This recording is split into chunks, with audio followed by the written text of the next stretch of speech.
This is what you can look forward to on episode 443 of Skywalking Through Neverland.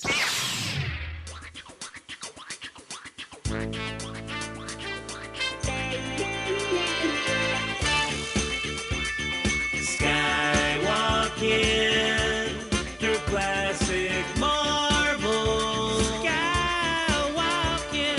Skywalking through classic Marvel comics. Are you ready? Off to Neverland. Here we go! A long time ago, in a galaxy far, far away. To all who come to this happy place, welcome. Disneyland is your land.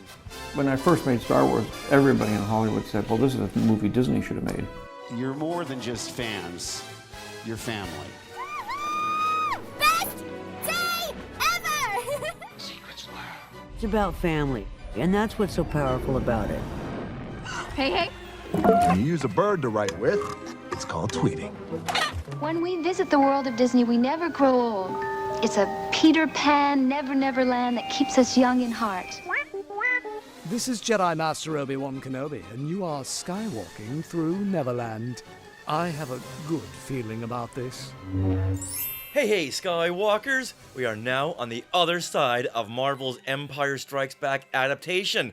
What's going to happen now to our rebel friends? Are there more probe droids looking for their new base? Are they called probe droids or probots? Someone help us out here, okay? And what's with this Barbie probe droid?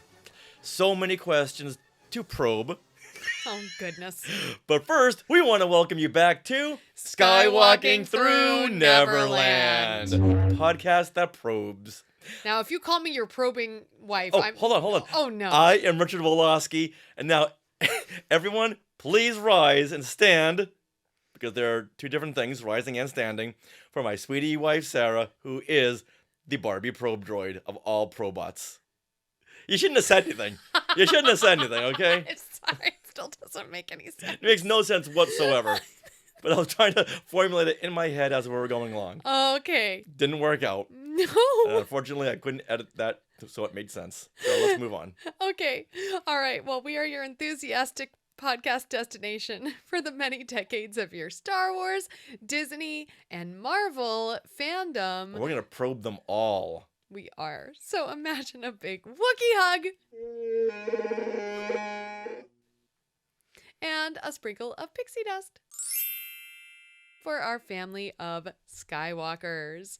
Now, for our wraparounds today, we are live on the Skywalking Through Neverland YouTube channel. So to hear all the fun and to see all the fun, if you haven't already, please subscribe to our YouTube channel for notifications. You can just search Skywalking Through Neverland. That's how you'll find us. And subscribing to this channel really helps us a lot. And also, if you just want to grab your friends or your wives or your daughters or your brothers or your family's phone and also subscribe, we have no problem with that. Yeah, we won't object. Yes. All right. Well, in this episode, we are going to play our panel from Long Beach ComicCon, where we got to do a classic Marvel Star Wars comics reading live. And we broke down issue 45, Death Probe. Death what? Say Death Probe. And we are so excited about this. We had a large screen next to us on the panel where the audience could see all of the panels from this comic. So people who hadn't read this comic before can now see it and read along with us. And we even did a live Hostess Marvel crossover ad where we brought in a special guest. And special props. Oh yeah, we did. Also, we have more 10th anniversary messages to share. That's right. All right, now we are being sponsored by Small World Vacations, and they are a diamond-level Disney vacation planner travel agency and can help you book your trip to a Disney park around the world. And best of all, their service is free of charge. So head over there to smallworldvacations.com for a no-obligation price quote and tell them Skywalking Through Neverland sent you, or give them this coded message from a probe droid.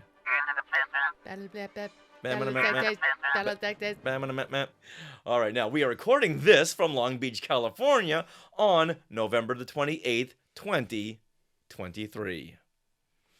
All right, now I bet you're all wondering, what did happen today in Star Wars history? I know I am. Well, 9 years ago today, on November 28th, 2014, a 1.5-minute teaser trailer for The Force Awakens is released at 30 theaters in North America, and it's also released online. And within the first 24 hours, it is downloaded 88 million times on just YouTube alone. That's like one of our episodes, 88 million downloads. Yes. Now, we have an interesting story about this because we were going to be away in Wisconsin, and you said 30 theaters it was released at? 30 theaters. So living in LA, we're like, oh, of course we're going to be next to one of those theaters, but we're going to Sussex, Wisconsin. Yeah, no. We're going there for Thanksgiving. Are we going to be there near a theater? And yes, it just so happened that right near Sussex was one of the theaters that was playing the Force Awakens trailer. I think we went to go see like Madagascar, I want to say, or one of those like penguin movies.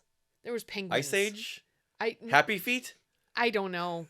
There was penguins, and I don't know. I don't recall anything about the movie. I think we just went into the movie to see the trailer, and then we left and talked about the trailer.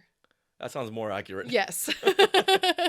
And we recorded, of course, at the theater. I do remember this. Mm-hmm. Yeah. So let's go ahead and play the trailer, and we'll try to remember the comments that we were making while watching the trailer in the theater.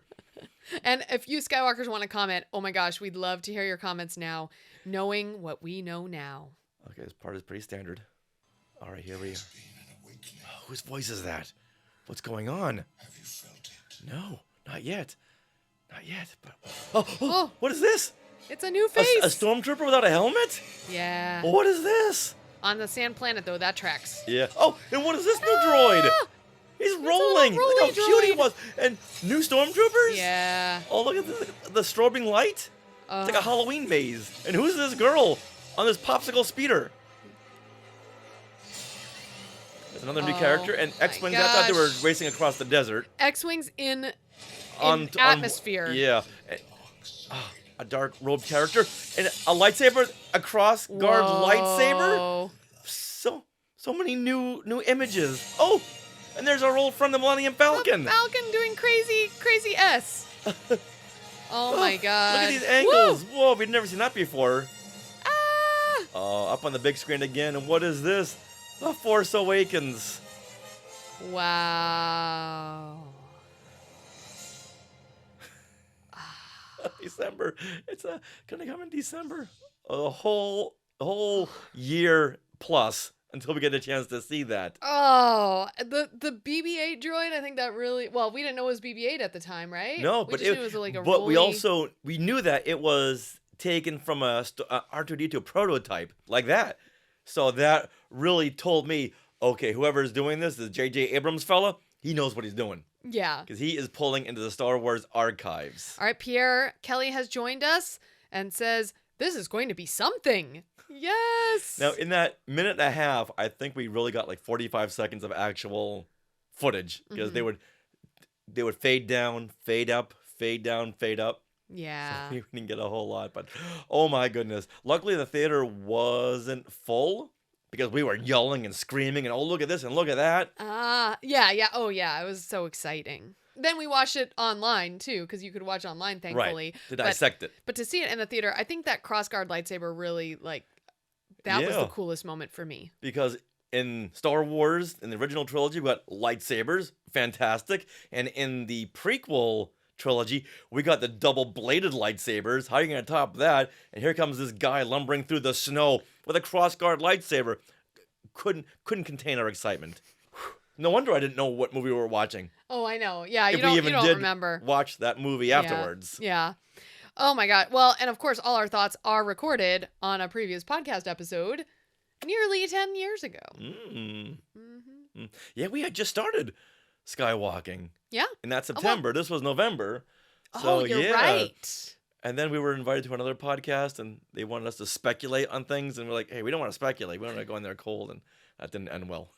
Oh. Oh, well. All right. Do you know what is going to end well? Yes. By some sorts? I think it's our next segment. Things we want to share. Things we want to share. Things we want to share.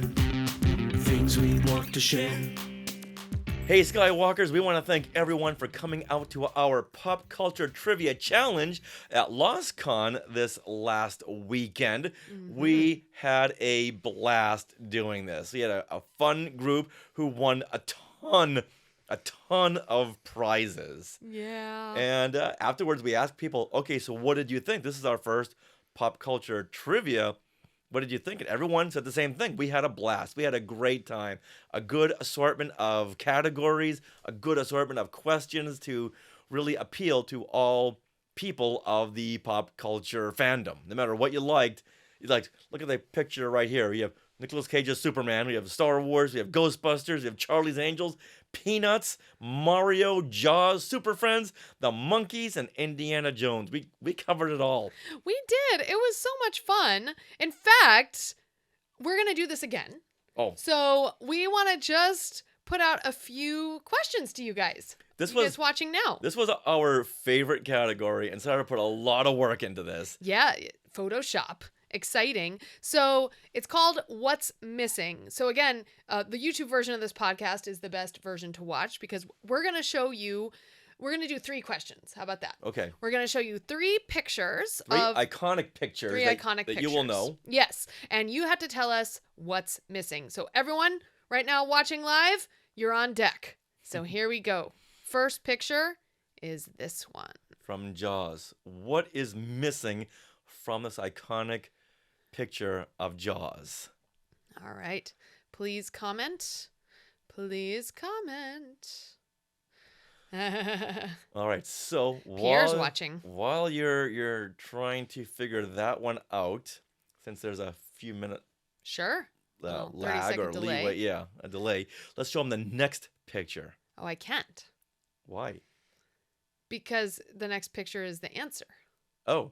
Okay. I see your point. Okay. All right. You have 5 more seconds. Okay. But that's a good idea. You know what? If I just go to us and I go to the next picture. All right. Okay. Picture number 2. Picture number 2. Then we'll go over all the answers. What is missing from this iconic photo of Ghostbusters? This is the one sheet poster from the movie. What is missing from this one sheet? Interesting. All right, now let's show them the third. Okay. See if they get that. So here's the third picture from Lady and the Tramp. What is missing from this picture? Yes. So I think Meredith, though, is answering the second picture. She is. All right. All right, so I'm going to go. Okay, so there's our second picture of the ghost. And the Ghostbusters poster, and it's missing the slash. The red slash. Good job, Meredith. Good job. Look how fun that is. It is really fun. Boop, boop, boop, boop, boop. All right, so what is missing from the first picture?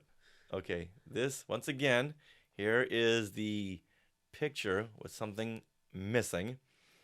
And then let's show them. Go ahead. Oh. Should we do it? Meredith says... doing in emojis, which is hard for us to see.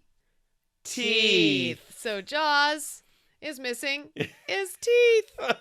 He's so cute. He's gonna gum that girl. Yeah. He's got no teeth to bite. Yeah. Boop. All right. I love it. And Meredith is on top of things, so she got the third one. Indeed.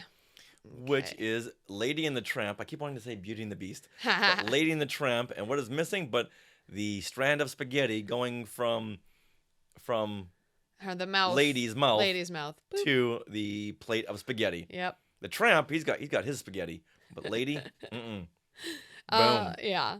Very cute. So this is one of our most fun categories. Mm-hmm. Because people are looking for like this little tiny thing, but it's like right there, right, very, very obvious. Yeah. Well, in this case, it is pretty hard to see the strand. Yeah, this is one of the hardest ones of the category. I would agree. So we're going to hope to do this at Emerald City Comic-Con. You know what? They said they were going to let people know about their panels middle of December. Okay. So we pitched the Star Wars trivia and good. the pop culture, as well as classic Marvel Star Wars comics. Excellent. Well, I'm so excited about that. Me too. All right, now let's get back to the things we want to share.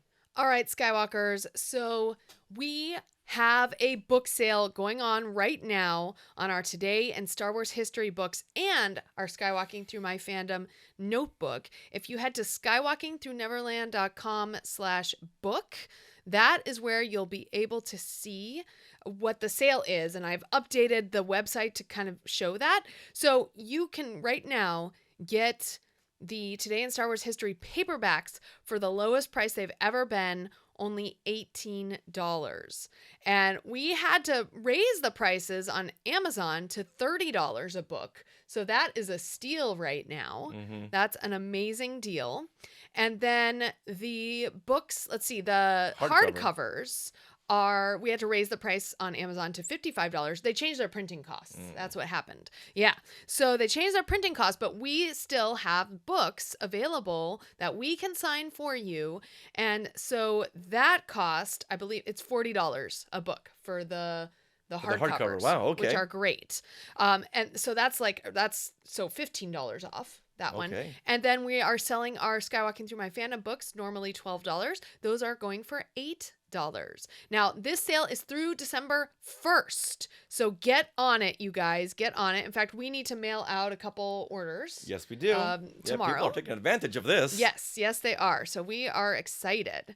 And yes, this is a Cyber Week sale. I noticed other people are doing Cyber Week sales and they're just extending their sales. So it's no longer just Cyber Monday. Okay. It's Cyber Week Mm-hmm. through December 1st. Nice. That is some happy news. However, now we have some sad news. This year, 2023, we lost some great pop culture icons. And just as we were getting to the finish line, we lost another one. On November 25th, Marty Krofft passed away at the age of 86 years old. Now, Marty, there he is with his brother Sid Krofft. They created some of my favorite shows of the 1970s, like H.R. Puff and stuff. There he is right over there, the big yellow dragon, the precursor to Barney the dinosaur. Okay. Even though Barney was a dinosaur and this is a dragon. They created Sigmund and the Sea Monsters, Lidsville, Land of the Lost, and variety shows like Donnie and Marie and the Brady Bunch Variety Hour. Wow. Now, before we get into how they've inspired me and how the circle was completed many years ago, I got to talk about H.R. Puff and stuff. Okay. This had one of the greatest theme songs to any shows whatsoever. And we used the theme song in our pop culture trivia show at LostCon. And people just had a great time singing along to it. Now, this 2-minute theme song played out the premise of the story. So could you imagine kids today having to listen to a 2-minute theme song for each and every show? No, I could not. Not at all. But I don't remember ever going, oh, come on, let's fast forward this, because we didn't have fast forward back then. No. But I loved watching this and singing along. So let's play a little bit of it now. H.R. Puff and Step, who's your friend when things get rough? H.R. Puff and Step, can't do a little 'cause you can't do enough. Once upon a summertime, just a dream from yesterday, a boy and his magic golden flute heard a boat from off the bay. Come and play with me, Jimmy, come and play with me, and I will take you on a trip far across the sea.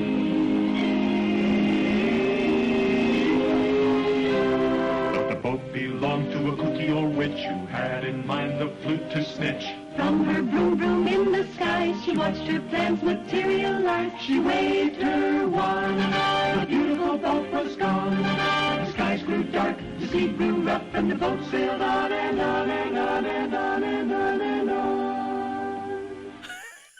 How much fun is that? Have you ever heard a song about child abduction that had you tapping your toe like that? The little boy who gets abducted by Witchy Poo is played by Jack Wilde. But when I was a kid, I thought that was Davy Jones. Oh, okay. A little English boy with that bowl haircut. I thought it was Davy Jones. Like, oh, this is a crossover. Well, okay, so with so much story in the intro, what's left for the show? Well, the plot. That's the story. But now let's get down to the plot of their adventures, their day-to-day adventures. Okay. How is Witchy Poo going to get Jimmy and his magic flute back? Okay. And all their little friends. You're talking about a song about child abduction, and I can think of not Jack and the Beanstalk, but what's the other 70s with the big dragon? Pete's Dragon? Pete's Dragon. It's the same thing, that opening Pete's Dragon song. has got nothing on this. Now, I loved how H.R. Pufnstuf, he's this big yellow dragon, but he's wearing little white cowboy boots. Yeah. So something tells me like they made the costume, but hey, Sid, did you make the feet? No, Marty, I thought you were going to make the feet. Uh-oh. Okay, Joe, the grip, take off those white cowboy boots and give them to H.R. Pufnstuf, would you? Oh, no. That's how I figured things would have played out. Okay. Now, they also had a theme park. They were like the next Disney. They had the world of Sid and Marty Krofft in the Omni Hotel in Atlanta. It's the first indoor, high-rise world of fantasy and family fun. The world of Sid and Marty Krofft. Day or night. The year round. In downtown Atlanta, inside Omni International. Opening May 26th. Now all the fun is indoors. Reservations recommended. This was like the mid-70s, and it had like a 6-month run.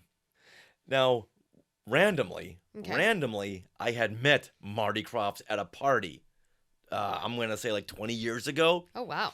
And I couldn't believe he was right there. And so I thanked him. I thanked him for helping me set the course of my life with characters and puppetry. He looked blankly at me for a few seconds. I thought, uh-oh, this is not good. I then screamed for his brother. Sid! Oh! Sid, get over here! Oh. I thought, oh, okay, this is where I'm going to be asked to leave. Oh, no. Then he said, hey, can you repeat what you just said to my brother Sid?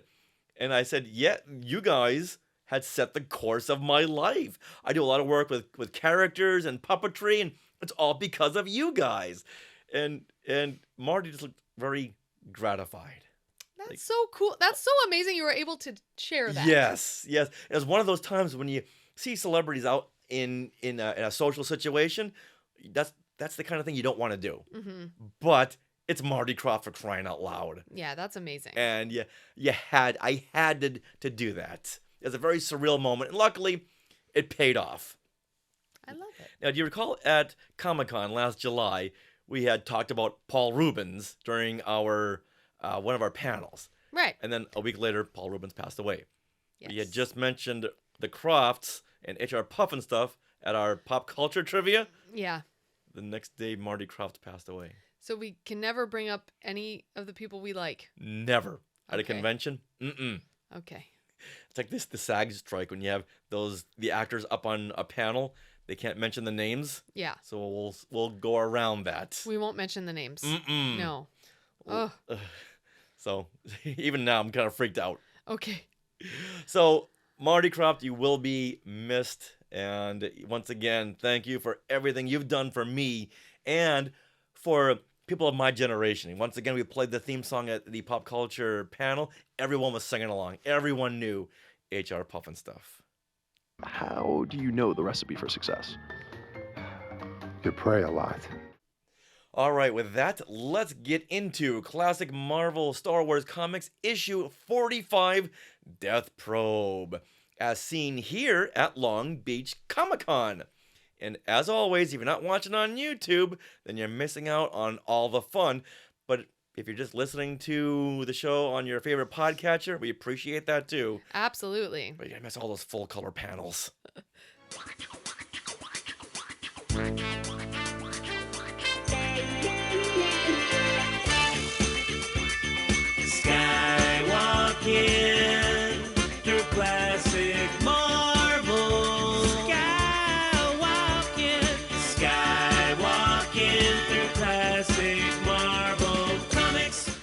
It's the 2 o'clock hour. Yep. Do you know what that means? Canada. What? I said no sports talk. Now I'm confused. We're going to start from the very top. Hey, everyone, and welcome to Classic Marvel Star Wars Comics Live! I am Richard Wolosky, the co-host of Skywalking Through Neverland. That is our podcast where we cover Star Wars, Disney, Marvel, pop culture, you name it. If you want positivity in your discussion, you know where to go, Skywalking Through Neverland. And in our Classic Marvel Star Wars comic series, I take you through these classic Star Wars stories, share memories of reading these comics as a kid, and get you caught up with these characters and situations that every Star Wars fan must know. Because every Star Wars fan must know about Hoojibs. Do we all know about Hoojibs? No. Then you've come to the right show, okay? We will teach you everything you want to know about Hoojibs. How about Jackson? Any Jackson fans out there? Thank you very much. Because as we know, as we're going through this, there's a lot of connections between the Star Wars films and the Star Wars comics. Because Lucasfilm will go into the history and go, oh, we want that, and we want that. Pull them and put them right into the series of movies and TV shows. That's why we're doing this for educational purposes. And yes, this is a tax write-off now. All right, now, everyone, please say hello to my sweetie wife, Sarah, who wasn't born until 3 months after this issue was published. Yep, that's true. if you're keeping score, okay? That's right, you guys. So I'm reading these comics for the very first time, like a lot of you. We did a poll earlier. And I'm going to be sharing my 21st century opinion as well as my artistic thoughts on the issue too, because I am an artist as well. So, also, might I add that Skywalking Through Neverland, we are entering our 10th year of podcasting. Stop. Big achievement. And we are also the historians and authors of 3 books so far. Now, today in Star Wars history, this is where we've documented something that happened in the real-life Star Wars timeline for every day of the year. And this is a fantastic reference book. It's also a nice book to keep on your desk. And daily, you can turn the page and be like, oh, this is how it's connected to Star Wars this day in Star Wars history. It's really fun. Who here has got a birthday at any day of the year? Who has got a birthday? Okay, so then you can tie yourself into the book. Yeah, like what happened on your birthday in Star Wars? Well, you can find that out in our books. Okay, on the count of 3, everyone just yell out your birth date. 1, 2, 3. Oddly enough, we have things that have taken place in Star Wars history in this book. We had you in mind. And these books are available in Artist Alley today until 5 p.m. All right, well, we want to thank everyone for attending this first live reading of classic Marvel Star Wars comics. In this series, we break down and give commentary of the vintage comic series that ran from 1977 through 1986. So who here was born after 1986? Oh, this is all Wow, new to you. this is gonna be fun. All Oh the my Star Wars gosh. storytelling that took place before you were born. Oh, please, buckle in, please. Also, we have YouTube episodes of previous shows, and these show the panels as we run through them. So if you haven't read the episodes or you don't have these comics in your library, it's a great way because we have you covered with our YouTube episodes. All right, with that, let's begin. Classic Marvel Star Wars comic issue 45, Death Probe.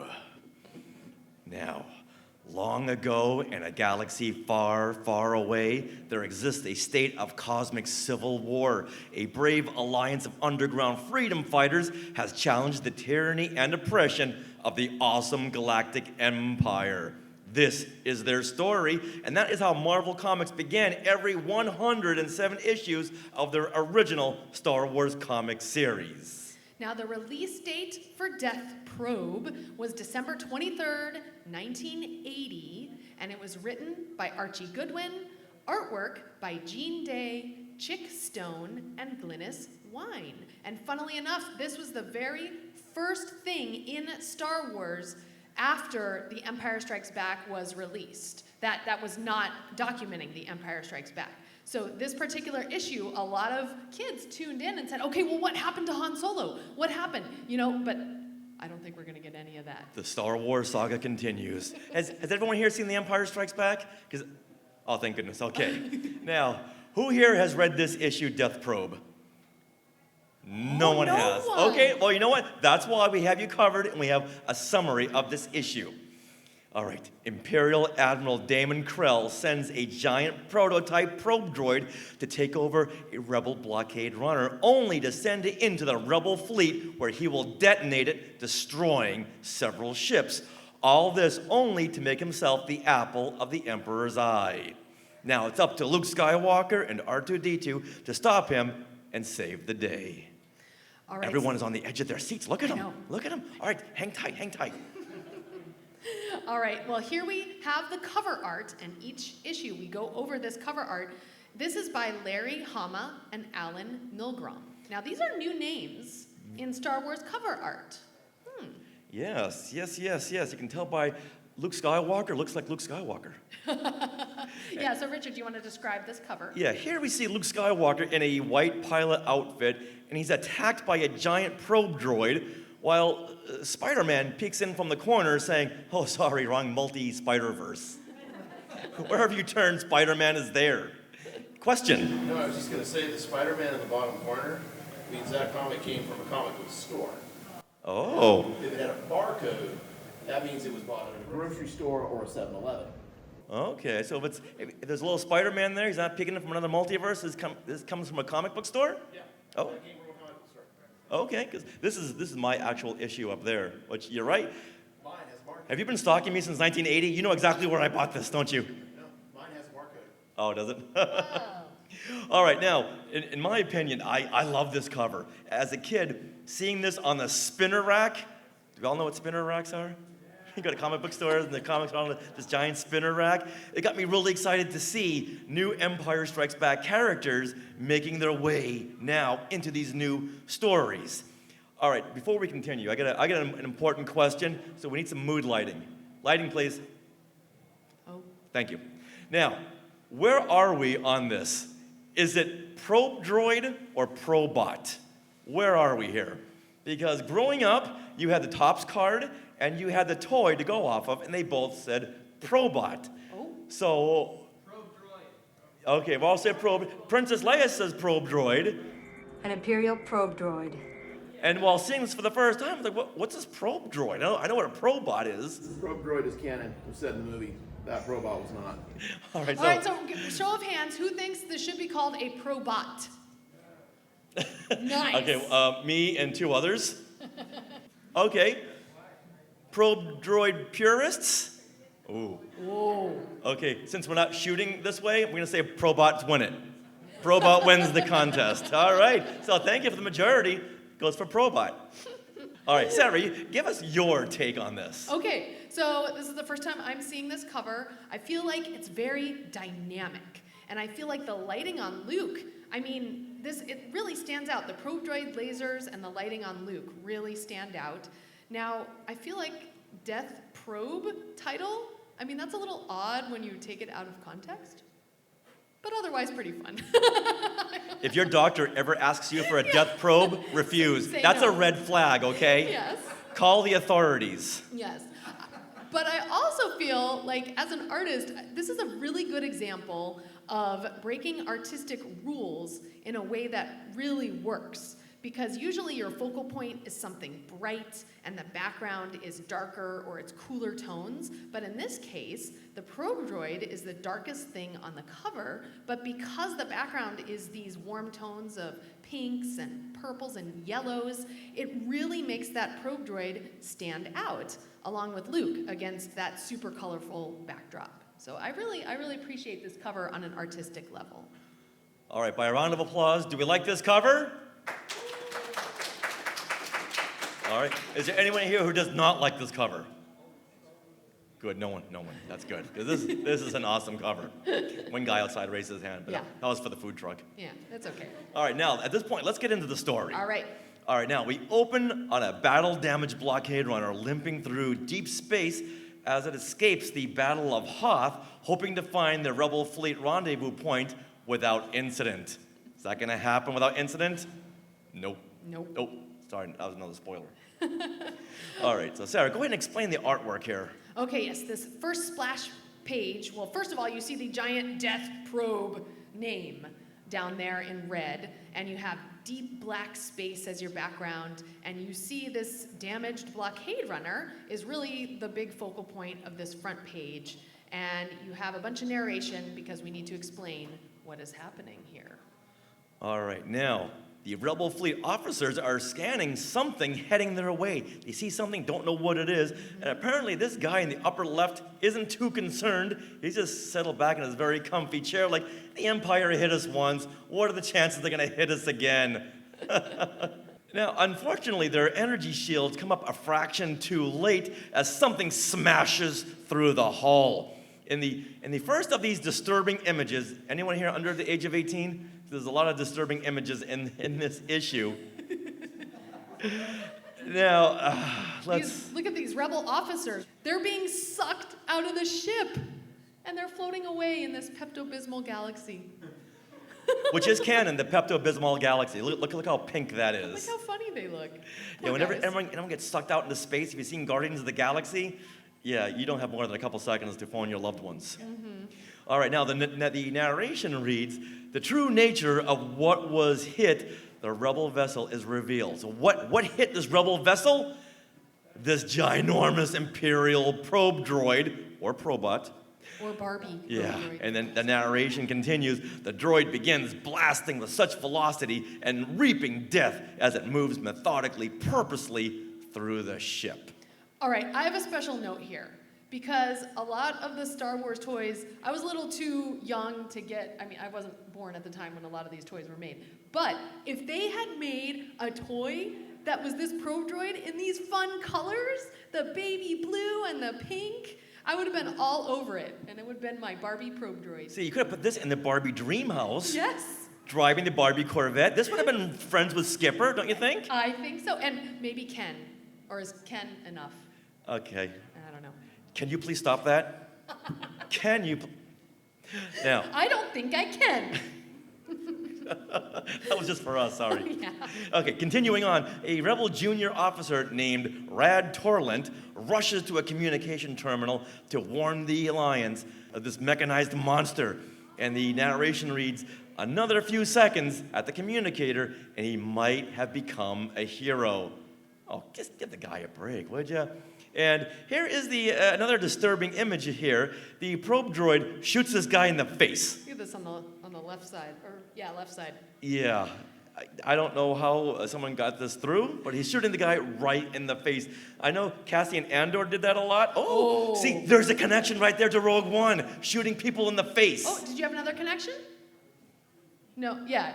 No, I'm just saying I love that movie. Oh, okay. Yeah, excellent. Well, or you condone shooting people in the face with laser blasters. Depends on who it is. If they're texting in the movies, yeah? Okay, all right, I agree. All right, now, just then, the probe droid reaches out with a mechanical arm and squeezes the life right out of this guy. No. That's really bad. He's grabbing him like the back of his neck, like a kitten. Yeah, at this point, this should have been rated PG-12. I think so. All right. All right, and here the narration reads, instead, he becomes one more anonymous victim in a long, bitter war. I feel like the narration here is like quite poetic. All right, now, moving on here. The probe uses the communication terminal to reach out to the Empire and relays its progress. Admiral Damon Krell is very proud of 13K, his probe droid creation, and he says, and the Emperor himself will praise the name of Admiral Damon Krell. Now, what happens when you start congratulating yourself too soon? What's going to happen? Any predictions? Oh. Yeah, so who here thinks this guy's going to make it out of this issue? No one. No one. Yeah, I for one can't see a bright, healthy future for this guy, because have we heard of him since? Well, actually, there is something relating to the Clone Wars series. So do you guys remember Admiral Krell from the Clone Wars? Yeah, it's this guy. So, yeah, this is like the Dexter-like alien, And he looked at the clones as mere numbers and sent several to die in a series of episodes in the Clone Wars. So his name is Krell. This guy's Krell. I don't know. It doesn't look too good for maybe him. this Krell transformed into the other Krell. No, this Krell died. Another spoiler. Sorry. Oh yeah. Spoiler alert. Spoiler alert. All right. Now, meanwhile, meanwhile. Thank you. For those of you Super Friends fans. Meanwhile, Luke Skywalker knifes through the void of wide patrol for the Alliance fleet. R2 is worried that Luke is pushing himself after everything he had gone through in the events of The Empire Strikes Back, loses a hand, finds out who his father is, just gets beaten to heck, and R2 gives a... Vadita, Pafrit Boop. Doesn't that sound just like R2-D2? Yeah, I know. You would think Ben Burt is sitting right here, but no, it's Sarah. Now, we flash back to Luke training by the demanding little Jedi Master Yoda, and then we see a montage here of Luke battling Darth Vader on Cloud City. Okay, so let me get this straight. So a cylinder has been carefully placed so we can't see Luke getting his hand cut off, but it's okay to see rebels being brutally slaughtered and sucked out into space. In Pepto-Bismol galaxies. That's what the Comics Authority, I mean, this issue was approved by them. Okay, but who is approving the Comics Authority? Oh. Oh, boy. Okay. Now, in this flashback panel, I love this. Look at Luke Skywalker. He has never looked so 70s. Look at him. Look at him down there. Got a popped collar. Uh-huh. He's got the Farrah Fawcett do. But I do have to say, like, this entire page, look at it as an artistic piece of art. I think it's beautiful. It's very well done. They've taken one succinct page to get readers up to speed in case you haven't seen The Empire Strikes Back at this point. I would want that, like, as a poster. Now, for some reason, I want to listen to Sean Cassidy right now. I don't know why. The do run, run, run, the do run, run. Everybody! Somebody told me that her name was Jill. Run, run, the do run, run. That just made my weekend. All right, back to the story. Now, as we come back to the present, Luke is having a hard time getting over the fact that if Vader is his father, then Obi-Wan had misled him. All right, now, Luke and R2 see the damaged blockade runner, and suddenly the ship fires and disintegrates the X-Wing. That bottom panel, I was not expecting that. Now, this doesn't even happen in the movies. Luke's X-Wing doesn't get busted like this. Now, does Marvel have the authority to kill Luke and R2? Oh no! What's gonna happen? I don't know. Should we turn the page? Please. What happened? Oh, thank goodness. Okay, oh, thank goodness. Because luckily, Luke and R2 jettisoned before the blast hits, because I'd imagine Luke used the Force, knew that was coming, and the rogue blockade runner turns, moving back shark-like for the kill. I don't know about you, but when I hear something moving shark-like for the kill, I can only think of one theme. What's that theme? Jaws.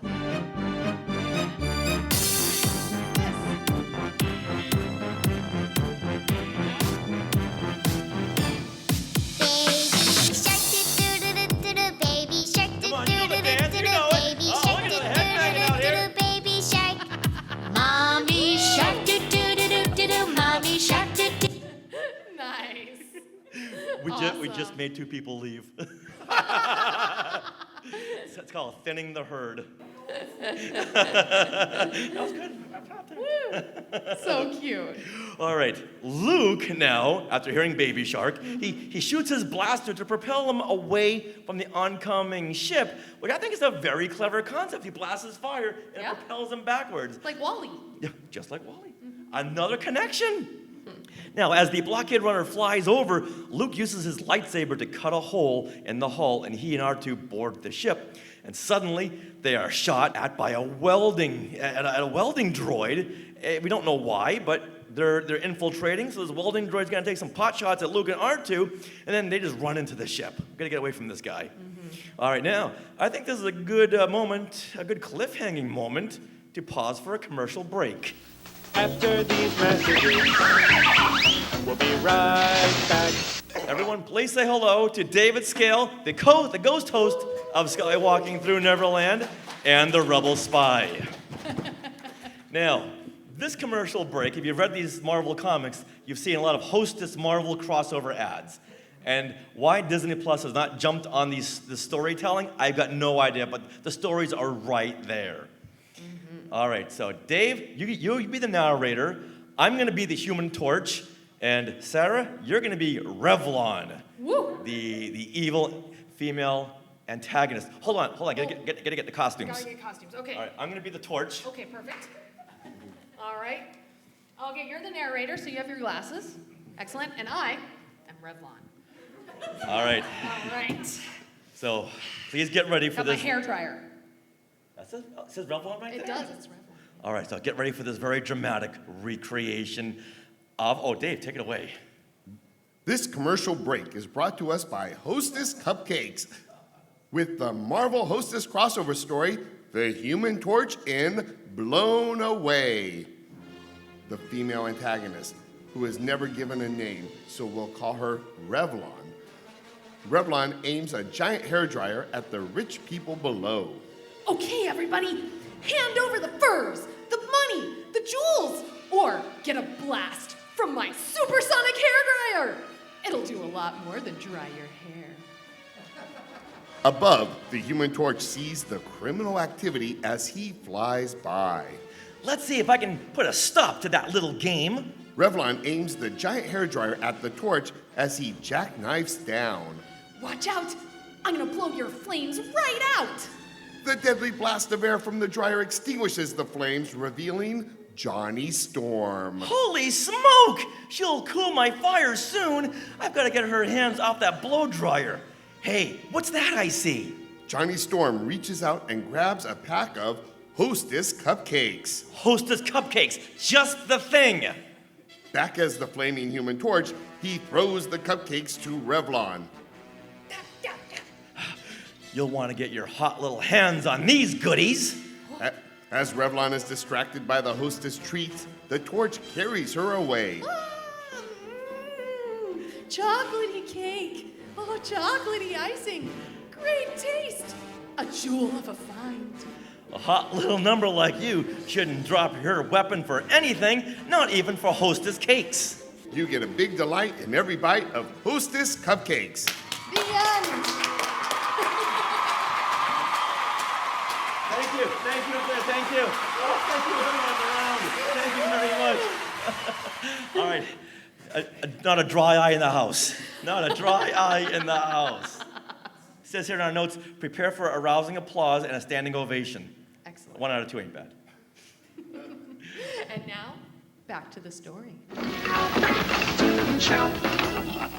right, inside the blockade runner, R2 tells Luke of an incoming transmission with a Tadoot, va bleep. It's like Kenny Baker now. Luke suddenly turns black and white as he realizes it's an Imperial code and this ship must be under the Empire's control.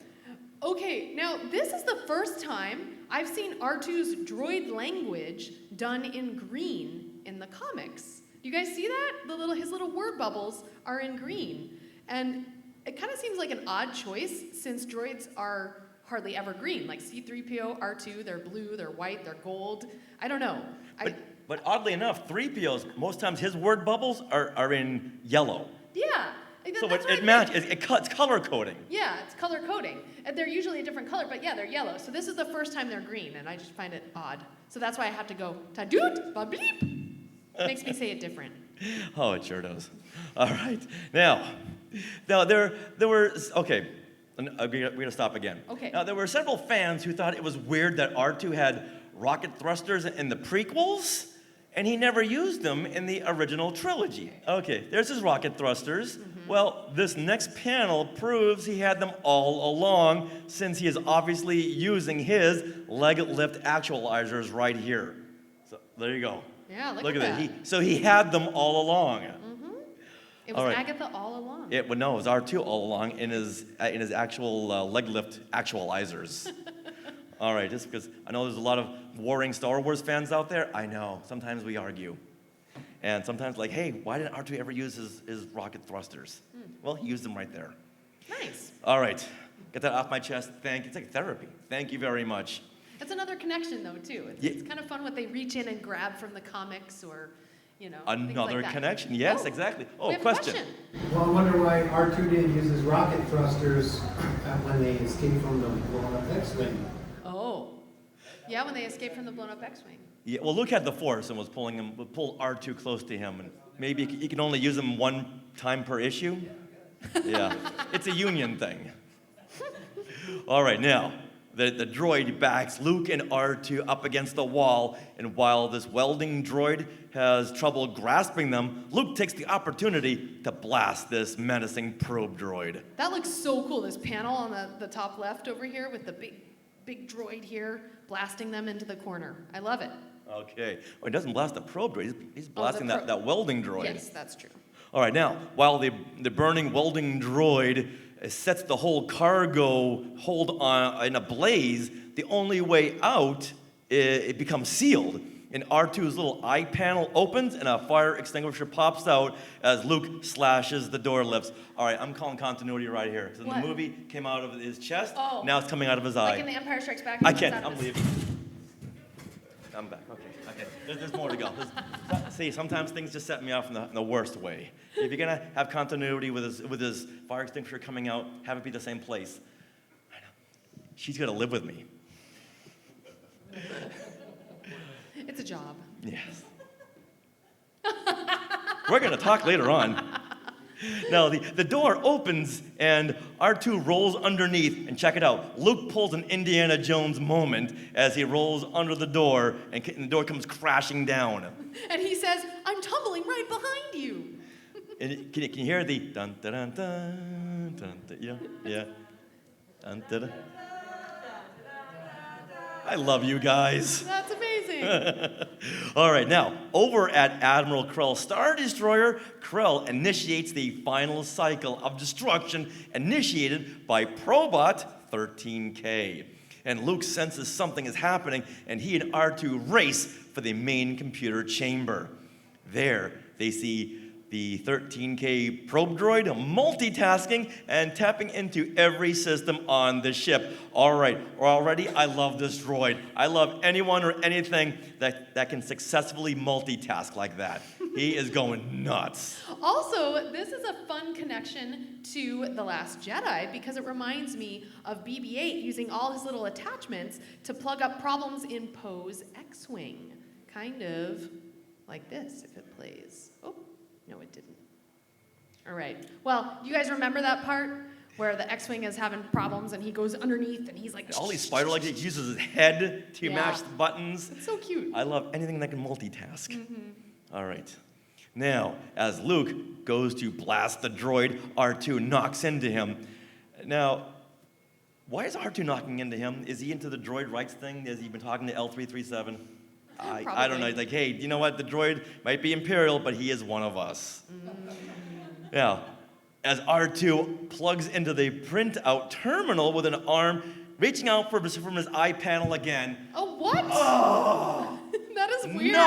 No, that's not where it goes.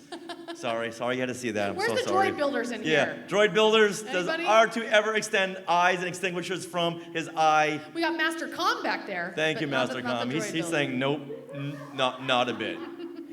Now, Luke sees that 13K, that's the name of the probe droid, he's building towards critical mass within the main reactor. And once the ship reaches the rebel fleet and intends to destroy that ship and taking several ships along with it. Yeah.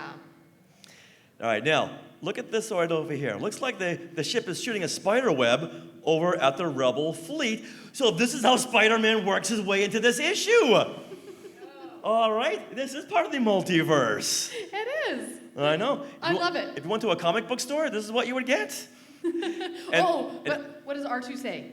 R2 says, "Bravoot."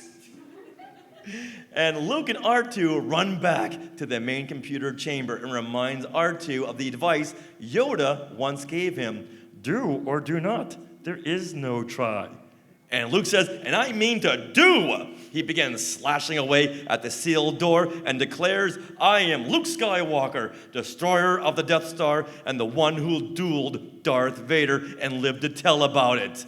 Sometimes you just need those confidence boosters. Just to keep, affirming. Do you guys ever do that look in the mirror, say, "I am"? Yeah. Nice. Yes. You need those affirmations. And that's what I do. I say, "I am Luke Skywalker." Mark Hamill's asked me to stop doing that, by the way. All right, now, the probot hears Luke outside and overloads the wall circuit, blowing Luke back. And R2's sensors indicate Luke's life functions have fallen to coma level. Uh-oh. Is he going to make it? I don't know. What At do this we point, think? Han Solo's in carbonite. Everyone's looking now. Luke is at a coma level. What's going to happen, you guys? I don't know. Let's continue. Okay. Just a hyperspace jump away, Admiral Krell is informed that the rebel interloper has been dealt with and the fleet is in the probe droid site. Krell is very proud of himself and says, "And I'm moments from winning a personal commendation from the Emperor." Oh, Krell, don't go there, Krell. Don't, reel it in. All right, Krell is then informed that the blockade runner is turning away from the fleet. Apparently, Darth Vader has programmed the probe droid to take Luke Skywalker alive so it can't destroy the ship because that'll destroy Luke. And who's going to be the one to tell Krell? I think Vader outranks you there, buddy. Now, to fool the probe droid into thinking he is still out for the count, Luke uses the Force to maintain his life functions so he can stab his jagged bladed sword through the guidance system control panels. Now, what happened to his lightsaber? This is an Arthurian blade here. Yeah. It does look very odd. I think we saw this in Conan the Barbarian. Yeah. Now, okay, I feel this is very odd because the only way we know that the probe droid can sense Luke and his life functions in this issue is through the narration. So, can Luke read the narration and know that his actions are sensed by the probe droid? Maybe Obi-Wan is doing the narration into Luke's head and R2's tapping into that. Just run with us. Okay. All right, just as Luke and R2 escape in a life pod, Krell's Star Destroyer jumps in from hyperspace. Inside the ship, Krell, who is bathed in red light, waits for 13K, his probe droid, to return with his rebel prisoner. A controller then informs Krell that the probe droid is still programmed to explode since Skywalker is no longer aboard. Oh no. Oh no. Hold on. Okay. The blockade runner charges for the Star Destroyer in what looks like a reverse of the opening scene to Star Wars. And just like we predicted from the start, Krell and his Star Destroyer are destroyed. Bam. Ooh. Nice. Woo. It was foreshadowed, but I didn't think it was going to go there. I know. I did not think it. With a shockwave force, probe droid 13K ends its mission in all of Admiral Krell's dreams of special glory in service to his Emperor. And before Luke and R2 are picked up by X-Wings, Luke jokingly comments to R2, now I say jokingly with a grain of salt here, okay? He's playing fast and loose with this. When I came out here to check how I'd recuperated from my last duel with Darth Vader, I didn't know it would be this much of a test.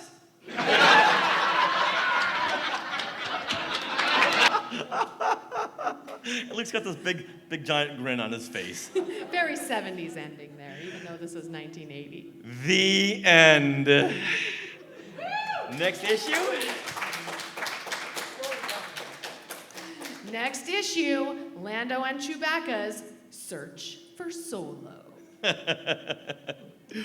All right. All right, now with every classic Marvel Star Wars comics we do, we always pick favorite panels. Because there's always a favorite panel. So, Sarah, what is your favorite panel from this issue? Actually, Richard, I'm going to ask you to go first. Okay, I'm going to go to Luke and R2 floating in space. This one right over here. Not only do we get a really good shot of Luke's butt, that's America's butt. That's the galaxy's butt. And R2 is looking back at the reader like, hey, remember that last issue where I looked like R2-D2? Not so much this time. No, even though the artist got tons of reference material, I still look like this. Well, my favorite panel has to go back to the Barbie droid. Barbie probe droid, come on. I want to see this. This is so toyetic. I want to see this as a toy on my shelf in all its Pepto-Bismol, pink, and blue glory. Well, Hasbro and Kenner are making new toys based on the comic series. Yeah. Oh. Or even a, what are they called? Pops. Funko Pops. There's a pop of everything else. Yeah, I think there's a pop of you, pop of you, pop of you. There needs to be a pop of this. A Barbie probe droid. I would love it. I actually did make a pop of myself. He did too. Oh, cool. Can you make one of these, please? That would be awesome. Bring it to the next panel next year. Yeah.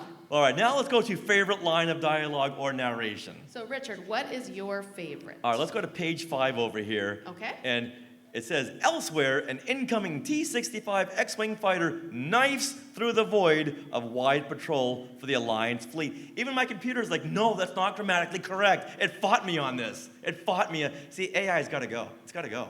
It's taken over our panel here. But this is your favorite, nonetheless. That's my favorite line of dialogue. Okay. I just love it. Because it stuck out to you. Yes. I got it.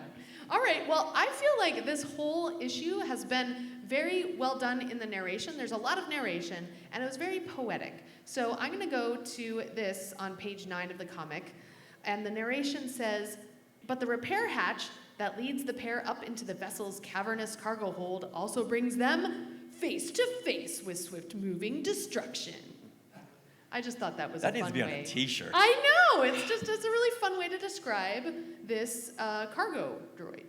Really cool. All right, then we conclude with most non-Star Wars moments. In these issues, you have 1 or 2 non-Star Wars moments. So, you want to do? Okay. Yeah. Okay. Cue the laugh track. Uh-oh. This one right over here. Look at Luke with his big 70s grin. What we need to do is do that 70s freeze frame, and then you hear.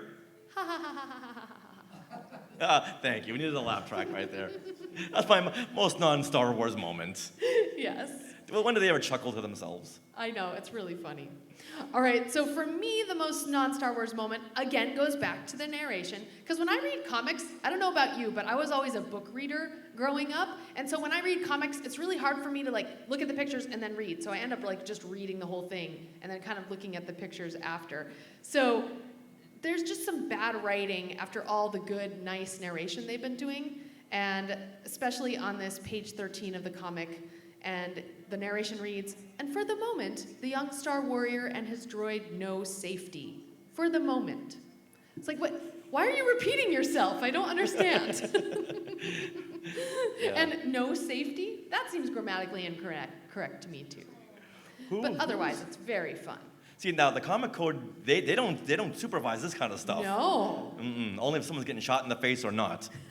And they got to turn these out each month, so, Yeah. you know. Grammar, don't worry about it. All right, now let's wrap things up with Star words. At the end of every Star Wars classic Marvel comic, they would end with a letters page. You can write into the authors, the editors, and the writers, and voice your opinion. Most times they're good. Sometimes they're not. Well, before we do that, who here has written in to Star Words? Oh, Richard has. No one else? have. Okay. It's never been printed, though. No, and in some of these issues of classic Marvel Star Wars comics that we've done, they print people's addresses. And so we try to find them and talk to people who have actually had their letters printed. But how crazy is that? I know, apparently none of these people are on Facebook. Yeah. That's how you track people down. Now, Sarah, since this is from someone named Paula Shouty, why don't you go ahead and read in Paula's voice? Okay, sure. So this Star Words is a letter from Paula Shouty at 28 Clark Street, Glen Falls, New York, 12801. Just so you know. Okay. Everyone get that? Okay. 28 Clark Street, not Ave, okay? And after this, we're going to take a field trip there. Oh, nice. Awesome. All right, she writes, Dear Archie. This is Archie Goodwin, who is the writer, editor. Dear Archie, 1, I hate the way you handle Han Solo. He comes on like a total mercenary. You better treat Han very carefully. Also, why can't Han have other temporary girlfriends? Like me, she says. Okay. Number 2. She didn't say that. You said I that. did say You that. want to be Han Solo's girlfriend. Well, okay. Which I would condone, okay? Yeah. You're right over We there. got some hands in here, yeah. All right. Number 2. None of the characters ever change their clothes. They must stink by now. Or Leia's hairstyle. Your artists butcher it when they draw it.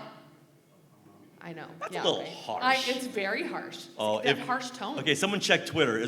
I'm sure Paula Shouty's on Twitter. Well, Paula Shouty goes on to say, number 3, Princess Leia doesn't do anything. Personally, I think she should get a crack at Darth Vader before Luke. Snap it. There you go. These are Gen X kids for you. But wait a minute. Marvel's got a response. Oh, okay. Okay, Marvel, I'm not sure what Archie Goodwin sounds like, so I'll read it in my own voice. Okay. He says, good suggestions, Paula.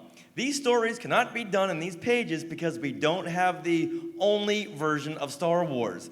The exploration and relationships are the province of George Lucas. We have to follow his lead. This also prevents us from having any showdowns between Luke, Han, Leia, and Darth Vader. We think our characters like Valance the Hunter provide as much story fodder as the main Star Wars characters, and they just made Valance into a canon character. Oh, woo. See, look at that. Starts in the Marvel comics, ends up on the screen and in the pages. Yes. All right, lastly, Paula, our heroes may not change their clothes, but rest assured, they do get washed regularly. Now, at the end of the column in Death Probe here, there's a paragraph about the next issue, which concludes with a piece of advice, and cue up the laugh track. Oh. Until then, take good care of yourself, and always remember to turn your lightsaber off when you put it in your pocket. The end. Everyone, thank you so much for coming to see us at Classic Marvel Star Wars Comics Live. We are skywalking through Neverland Podcast YouTube. Yes. And come see us down at Artist Alley. We are at table B29 for your participation gift. Yes. All right, everyone, once again, thank you very much. I am Richard. This is Sarah. That was Dave Scale, our ghost host. You guys, thank you so much for coming. Woo. Enough said. Skywalking through classic Marvel comics. Well, once again, it is our 10-year anniversary, and we've asked you Skywalkers to send in 10-year anniversary messages. So we are going to hear from Joshua Jordan and Bermuda Schwartz.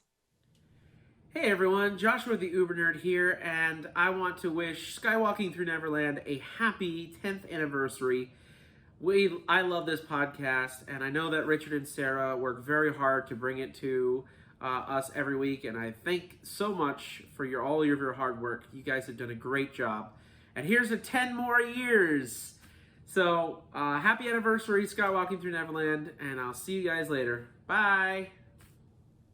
Thank you, Joshua. Thank you. That was lovely. One of our Floridian Skywalkers. One of many Floridian Skywalkers. Yes, and last week for the Wish press day when we drew Star, and we had posted that video, he was the first one to respond with how excited he was about the How to Draw Star video, because that's what he does. He works at the animation place in Animal Kingdom, thank you, and at the conservation station, and he does the drawings there, which I love to do that. Like, it's my favorite. So, yay. All right, so next we're going to hear from Bermuda Schwartz, and this is the drummer for Weird Al Yankovic.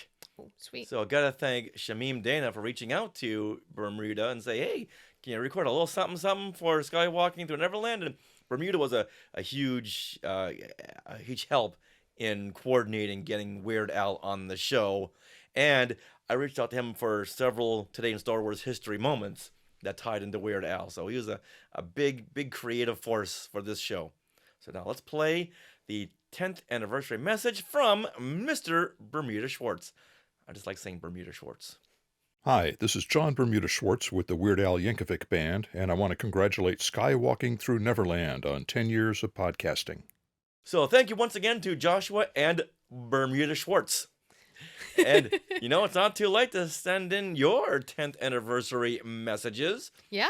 Because we're going to be doing this for another, 2 years? Yep, absolutely. So you can send those to share@skywalkingthrough-neverland.com. You can do an audio-only voice memo, or you can just share a video, and you can just send those files directly to share@skywalkingthrough-neverland.com. We love that. Meredith coming in with the wind. With the wind. The Schwartz is with him. I love it, Meredith. A long, long time ago. Hello, this is Weird Al Yankovic, and I am skywalking through Neverland. Under an attack. Well, that wraps up episode 443 of Skywalking Through Neverland. We want to thank Long Beach ComicCon for letting us do our classic Marvel Star Wars comics panel, The Death Probe, where we probed the issue. Isn't that right, my probing wife? No. You started this. Please stop saying that word. Nope, you started this. No, please. It's like when you said you don't want to hear the Countdown to Halloween song anymore, the Stop Silver it. Shamrock. Stop it. I hate it. No. Okay, come back, because we want to thank all of the Skywalkers right now who comment while we're doing our live recording, comment on our videos, comment on our shows, comment on everything that we do. We thank you, because the more you comment, the higher the algorithms go for, I don't know how that works, but it works. So thank you. And also, please subscribe to our YouTube channel where half the podcast is. It's really fun to watch us get mad at each other and probe. Never mind. Oh, see, I don't even want to do see it. how much fun that is? It does. It's just Yeah, not see a how good much fun word. that is? Oh my gosh. All right.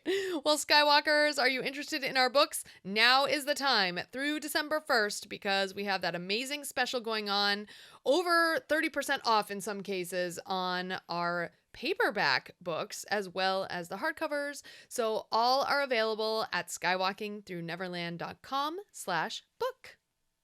Now, do you want to support Skywalking Through Neverland in other ways?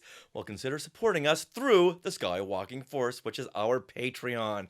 The Skywalking Force has access to bonus content in the form of our Zoom discussions and arguments and debates, mainly on the latest Disney Plus shows. Now, also, though, Richard, we just put in an order for our Skywalking Christmas cards or holiday cards. And of course, all of the Skywalking Force is getting one of those. These are our best cards yet. Yeah, we're super excited. We spent like all day yesterday locking down the design, and we are very excited to send those out to you. So make sure your address is updated in Patreon. Also, I'll probably be reaching out to you guys too, just to make sure, because I know some of you have moved and things like that. So please, if you have moved, send us your address. Yeah, Meredith. Yeah, no kidding. Once again, we want to thank our sponsor, Small World Vacations, for their continued support. Thinking of a trip to a Disney park? Always. Absolutely. Well, you can fill out a Get a Quote form at smallworldvacations.com today. Their vacation planning service is free. Free in this day and age, but yes, it is free of charge. So check it out and tell them Skywalking Through Neverland sent you, and give them this probe droid sound effect. Well, we are part of the Skywalking Network. Skynet. Where you can find other great shows like Talking Apes, The Neverland Clubhouse, the Max Effects Podcast, Totally Tell Me Everything, Star Warsologies, and the YouTube shows Collectopolis, and Today in Star Wars History. Oh, Meredith says in the Sky Chat, Skynet. You can find us on social media. We are at Skywalking Pod for Twitter, X, all those things. Instagram. We also have our Facebook group. Just search Facebook and YouTube for Skywalking Through Neverland. And always remember, don't do it. No. I see your face. Probot, probe droid, I was just probing you. That didn't sound good at all. That sounded different in my head. That I know. And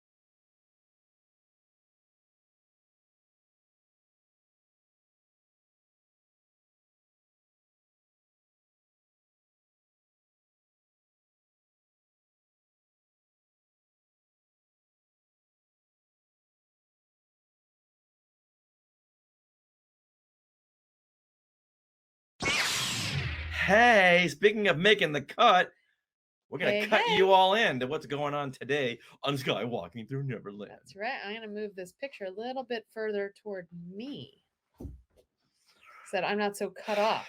We're good with that. All right, now, this is what you can look forward to on this probing episode 443. I'm ready whenever you are. All right, guys. Well, I've got to get ready for a Neverland Clubhouse recording, so we better stop. I don't know what you're eating tonight. I have no time to make dinner. I'm gonna eat cereal. That sounds cereal good. and a cupcake. Let's have some cereal.